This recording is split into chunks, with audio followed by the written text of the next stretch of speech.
Sa halagang 19 pesos, pwede ka nang gumawa ng sarili mong DIY milk tea. 3 ingredients lang ang kailangan mo. Kaya mong gawin sa bahay ito. Sa sobrang sarap, pwede mo pa itong gawin pang negosyo.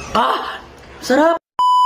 Isang umaga, habang nag-i-scroll ako sa TikTok, nagulat ako sa nakita ko. Kasi yung babae, kumuha lang siya ng isang water bottle na walang laman. Nilagyan niya na isang kutsarang Milo, isang kutsarang asukal. Nilagyan niya ng konting tubig. Tinakloban at shake. Pagkatapos kumuha siya ng plastic at nilagyan niya ng yelo. Pagkapuno ng yelo, nilagyan niya ito ng gata. At sinunod niya rin yung shake na Milo. At ang kinalabasan ay naging milk tea. At sobrang sarap nga daw. Napaisip tuloy ako na parang gusto kong gawin to. Kaya naman mga kadugyot, tara, samahan niyo ako. Eto nga, at nagsusot na ako ng tsinelas para lumabas at pumunta ng tindahan. Dito sana ako bibili ng Milo at gata sa tindahan nila Dinong Place. Ang kaso lang sarado naman. Umalis siguro sila kaya nagsarado. Kaya naman lumabas ako ng kalsada at tumawid ako sa kabila. Akala ko nga nung una sarado din tong tindahan kasi puro taklob yung tinda. Buti naman at bukas. Magtatanong pa lang sana ako kung meron ba silang Milo at saka Bear Brand swak. Pero pagpasok ko nga nakita ko agad yung nakasabit na Milo at saka Bear Brand. Hindi ko alam kung magkano ang presyo nito kaya nagbayad ako ng 100. At nung sinuklian na ako nalaman ko na kung magkano, napakamura lang pala neto. 7 pesos